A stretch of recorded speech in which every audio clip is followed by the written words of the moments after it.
back to another edition of History in Your Own Backyard. I'm Susie Selleck, and today we are in North Canton, Ohio at MAPS Air Museum. We are catching up with Executive Director Kim Koveski. Kim, thanks for joining us today. Thanks, Susie. It's great to be here, and I'm glad you came to see us. Yeah, it's so MAPS. What's the acronym stand for? Military Aviation Preservation Society. Now, how long have you been with MAPS? I've been here about 8 years.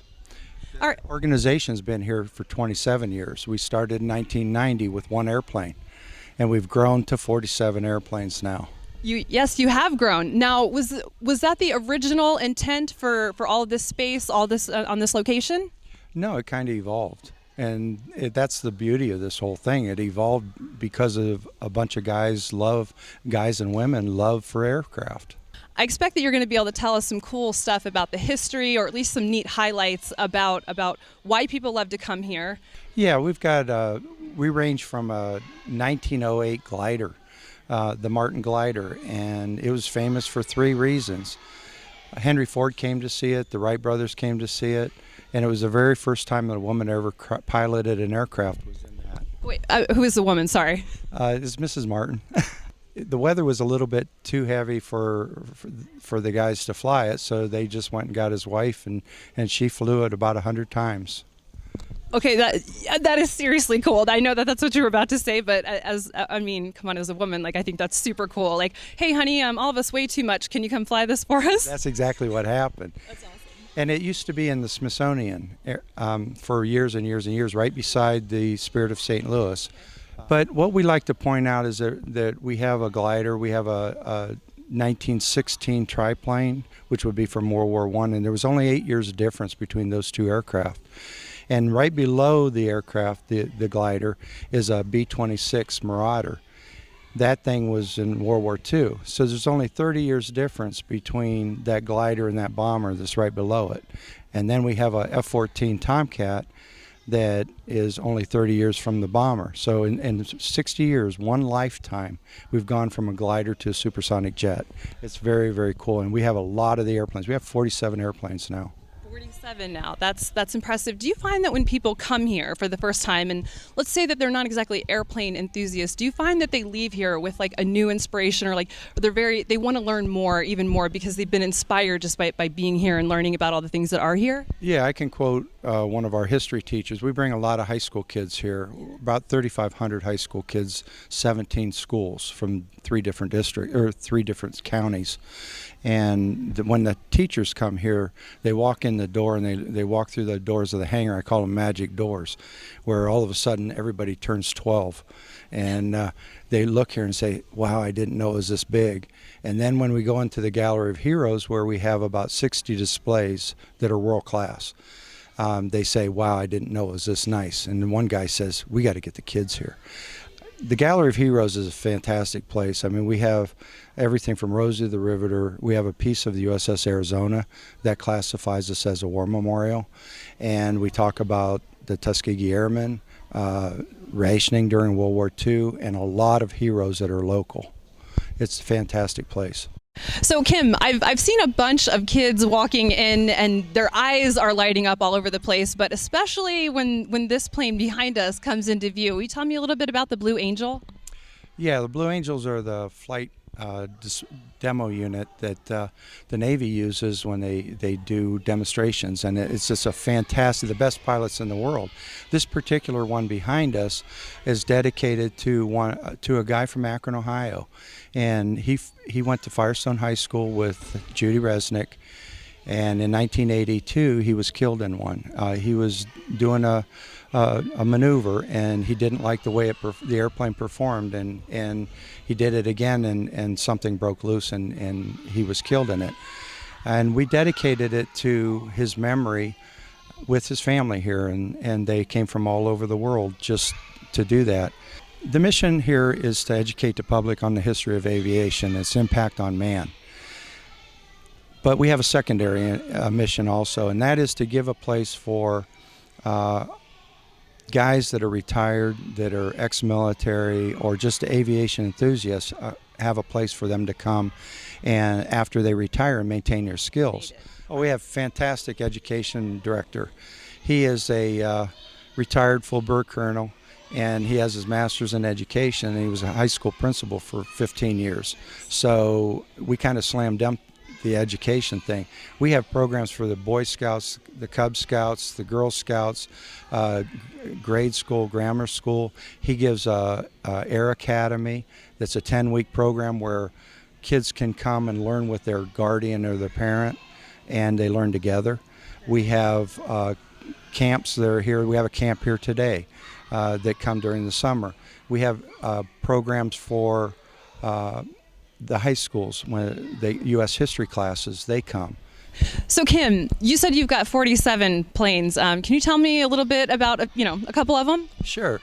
We got a B-26 Marauder, and that's a World War II bomber. And the interesting thing about that is there's only 7 of them left in the world. There's one flyable, one over in France, and the rest are in the United States being reconstructed. We got this thing in 1994, and we've been working on it ever since. It looked like a herringbone when we first got it, and we had to scrounge around and make parts and found the last remaining props, and it's just an amazing airplane. It's beautiful. One of the other planes we have is the last remaining Goodyear Drake. Goodyear Drake is an amphibious plane that Goodyear built. I don't know if you know it, but Goodyear Aerospace built 4,000 Corsairs during World War II, and that's the one with the inverted gull wing. And well, anyway, Goodyear, after they built that, they had this whole aviation program, so they started to build amphibious planes, and we have one of the last remaining ones of that. That's a 4-seater. It's called a Drake.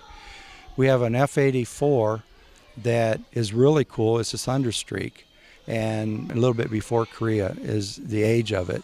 And the guy, it used to fly in the Ohio National Guard, and the crew chief that was on that airplane when it flew is the guy who restored it. And then we were about halfway into the restoration, and all of a sudden we got another guy who joined, and he was a retired general. Well, we found out that he actually flew that airplane. So the airplane has on the side both names of the guys.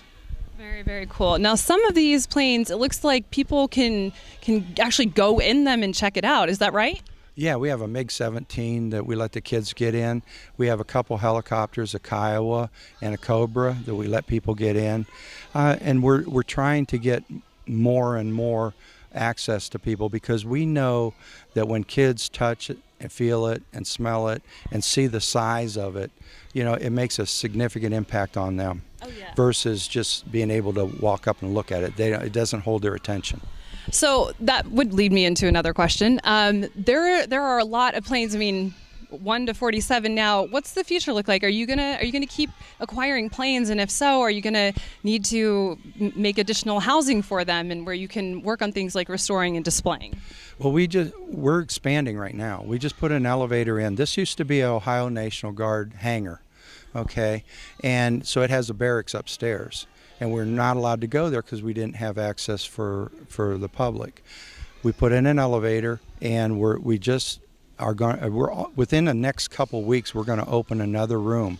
We absorbed the Ohio Military Museum, and there's over 60 displays that we're going to open up to the public. Oh yeah, that's incredible. And you said that's just in the coming weeks, right? Right, and then we have multiple phases. So we're going to add more museum space. We're going to add a banquet hall that overlooks the airport, and it's going to be able to seat about 250 people. So let's pretend somebody wanted to get married. Would they be able to schedule their wedding here around all these cool airplanes? We already do. Oh, that's awesome. Yeah, we're almost booked for the entire year. All right, thanks, Kim. So this place is loaded with treasures. Is there anything else kind of special that you want to tell us about? Because we're a lot of veterans. One of the things that we really have focused on in the last few years was to honor our veterans, and especially those who have made the ultimate sacrifice. We have a couple memorials here we're very, very proud of. One of it is the Vietnam Memorial that we created, and this is to represent 3,095 servicemen and women that have passed or that died in Vietnam from Ohio. And this tree has dog tags on it, and each dog tag has 5 names on it, and they're in alphabetical order so we can find them. And it's a very, very sad thing, but we're very, very proud of that. Very cool. But with regard to Iraq and Afghanistan, we have the Fallen Feathers Memorial of Ohio, and it's one of the most precious things that we have.